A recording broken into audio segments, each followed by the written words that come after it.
Bonsoir Fabien. Comment est-ce que la police peut gérer justement les masques et les passes sanitaires, gérer tout cela?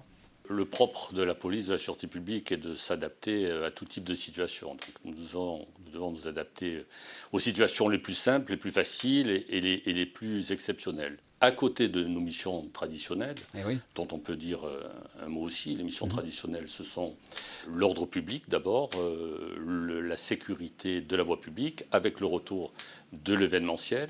Les matchs de football vont bientôt recommencer avec le retour du public. Et à côté de cela, comme vous l'évoquiez, nous avons des missions plus exceptionnelles que nous appliquons et que nous remplissons depuis 1 an et demi maintenant, qui est le respect des mesures sanitaires. Et dans ce cadre-là, bien sûr, actuellement, nous avons 2 pôles importants, le port du masque et le pass sanitaire. Alors je me rappelle, cet hiver, la police veillait au grain, faisait des rondes, surveillait le bon port du masque et remettait dans le droit chemin. Est-ce que c'est la même chose aujourd'hui ou avec la chaleur, vous avez plus de tolérance? Est-ce que les policiers, alors je ne sais pas si on peut dire ferment les yeux, mais est-ce qu'il y a plus de tolérance du côté de la police? Tolérance, non. Vous savez que nous sommes là pour appliquer la loi, c'est notre mission première. Mais nous sommes une police de proximité, c'est-à-dire que nous sommes une police proche traditionnellement de la population. Et dans ce cadre-là, nous pratiquons beaucoup la prévention. La prévention, qu'est-ce que c'est? C'est l'écoute, c'est la pédagogie, c'est le dialogue, c'est la communication. Et bien sûr, si cela ne suffit pas, ensuite nous passons à une phase répressive. Donc dans ce cadre-là, pour ne parler que des masques, qui sont donc obligatoires depuis le week-end dernier, nous avons fait beaucoup de prévention et nous continuons à le faire, beaucoup de pédagogie. Et pour vous donner un ordre d'idée, le week-end dernier, nous avons procédé à 650 observations, ce qui est un chiffre assez important. 650 personnes qui ne portaient pas le masque, c'est ça? Voilà, 650 personnes ont fait l'objet d'observations et 37 personnes qui étaient plus récalcitrantes ou des récidivistes ont fait l'objet d'une verbalisation. Est-ce que vous avez remarqué si le port du masque est bien respecté, plus ou moins que cet hiver par exemple? C'est un peu plus compliqué que cet hiver parce qu'il y a une population touristique qui est plus importante et qui, elle, n'était pas forcément avisée des nouvelles mesures applicables en principauté.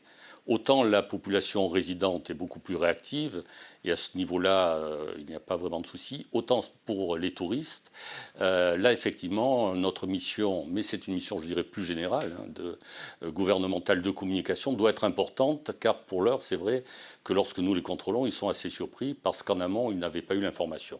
Et quelles sont les amendes? Ou plus généralement, qu'est-ce que risque une personne sans masque? Alors c'est 100 euros, l'amende est de 200 euros, 100 euros transigés, ça n'a pas bougé, donc on reste sur les mêmes bases légales que précédemment.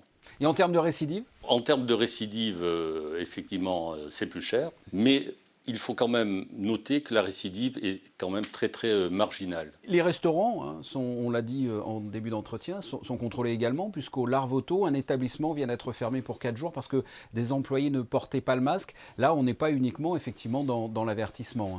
Nous avons transmis à chaque établissement recevant du public, ce petit flyer qui lui explique toutes les contraintes auxquelles il est soumis, toutes les règles qui sont applicables. Et cela a été fait bien en amont pour que la règle soit correctement appliquée. Donc si vous voulez, avant la répression, il y a toujours une phase d'explication, de prévention. Et c'est vrai pour les établissements publics aussi qui ont fait l'objet de cette distribution. Oui, là, vous parlez de flyers, vous faites de la communication. Il y a des panneaux, notamment aux entrées, que vous allez mettre ou que vous avez mis. Vous faites de la communication.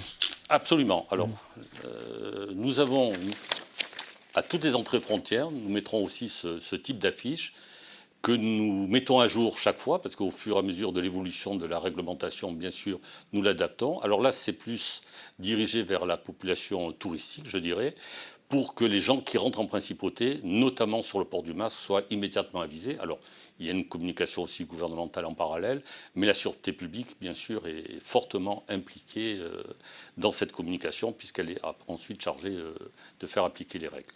Donc, flyer, affiche. Les policiers aussi sur le terrain auront un téléphone pour vérifier les passes sanitaires, c'est ça? Nous allons être prochainement dotés d'un smartphone. Il nous permettra de contrôler les QR codes à l'intérieur des passes sanitaires pour s'assurer de la validité, bien sûr, du pass sanitaire. Et bien sûr, c'est un grand plus pour la mission de l'agent de police qui aura des moyens tout à fait adaptés pour remplir sa mission. Vous avez un message à faire passer à la population pour que l'entente entre policiers et usagers se déroule du mieux possible ? Nous sommes une police de proximité, donc nous sommes une police proche de la population, et la population sait combien nous sommes à son service.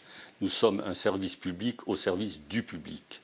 Donc, il faut que tout un chacun puisse comprendre que lorsque le gouvernement prend des décisions, il faut qu'elles soient appliquées, parce que c'est pour la sécurité de tous, et je dirais même au-delà, c'est pour la santé de tous. Donc bien sûr, notre rôle est de les faire appliquer, mais toujours avec un maximum de dialogue, d'échange et de compréhension. Un service public au service du public, vous venez de le dire. Richard Marangoni, merci.